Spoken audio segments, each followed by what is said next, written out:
জয়গুৰু শংকৰ আজিৰ আপনাৰ পেছনে সাংবাদিক হিসেবে আমি বাৰ্তা ল'বলৈ আহিছে তাৰ কাৰণে পেছনে আৰু প্ৰচাৰ প্ৰসাৰ কৰিবলৈ আহিছে তাৰ কাৰণে আপোনাক কৃতজ্ঞতা জ্ঞাপন কৰিছোঁ প্ৰথমে আৰু আজি তিনিদিনীয়া কাৰ্যসূচী লৈছে আৰু আমাৰ এই অনুষ্ঠান ক্ষেত্ৰত তিনিদিনৰ ভিতৰত পেছনে পৰহি হৈছিল আজি যোৱাকালি সাহিত্য সংস্কৃতি আৰু আজিৰ মূল সংঘৰ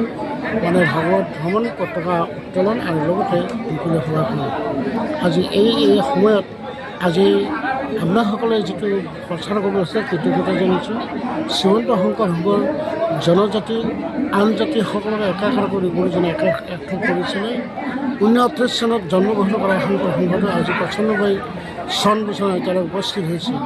আৰু কেইবছৰ পিছত তেওঁলোকে 100 পালন কৰিব গতিকে এইখিনিতে আমাৰ শ্ৰীমন্ত শংকৰ মজিয়াৰ পৰা শ্ৰীমন্ত শংকৰ সংঘৰ আঁচনি হৈছিলে শ্ৰীমন্ত শংকৰ বিশ্ববিদ্যালয় আৰু প্ৰায় বছৰ কেইখনমান হাইস্কুল এম ই স্কুল আৰ্টছাল স্কুল গঢ়ি উঠিছে শংকৰ সংঘৰ এইটো বিশেষ শাখা সাহিত্য শাখাই বহুত কিতাপ ছপা কৰি প্ৰচাৰ কৰে সংস্কৃতি শাখাই গুচৰাই বহুত নামঘৰ নাট ভাওনা ভাওনা ইত্যাদি কৰি গোটেইখিনি প্ৰচাৰ প্ৰসাৰ কৰি আৰু তাৰ বিশেষ সেৱা বাহিনী মানৱ শক্তি সেৱা বাহিনী আছে তেওঁলোকে কাম কৰে আৰু শেষত আন এটা কথা আছে আমাৰ আইনজ্ঞসকলৰ যিটো উৎসাহ উদ্দীপনা যি আহি আছে শ্ৰীমন্ত ঘৰ সেইটো অন্যতম কাৰণ আইসকলক শিশুসকলক এনে বাৰ্তা দিয়াটো শিশুসকলক উৎসাহ উদ্দীপনা দিয়াটো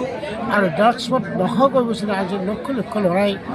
শৰণ গ্ৰহণ কৰিছে শ্ৰীমন্ত শংকৰ সংঘৰ মজিয়াত গুৰুজনাই শৰণ গ্ৰহণ কৰিছে সেইকাৰণে গুৰুজনাই যি দি তাৰ আগ্ৰহৰ আধাৰে আহিত হৈ মহাপুৰুষ শ্ৰীমন্ত শংকৰদেৱ বাণী প্ৰচাৰ প্ৰসাৰ কৰাৰ কাৰণে মহাপুৰুষ মাধৱদেৱৰ প্ৰচাৰ প্ৰসাৰ বাণী প্ৰচাৰ প্ৰসাৰ কৰাৰ কাৰণে সংঘৰ হৈ যিটো লাগিছে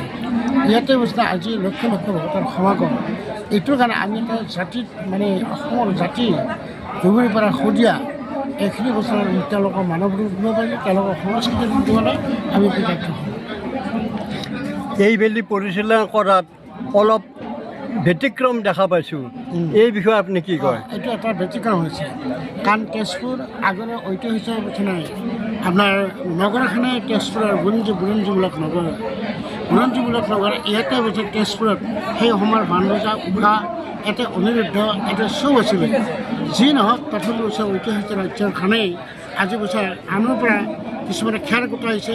আৰু সেইটো অন্যতম বছৰ খেৰেৰে গোটেই বছৰ আপুনি নামঘৰ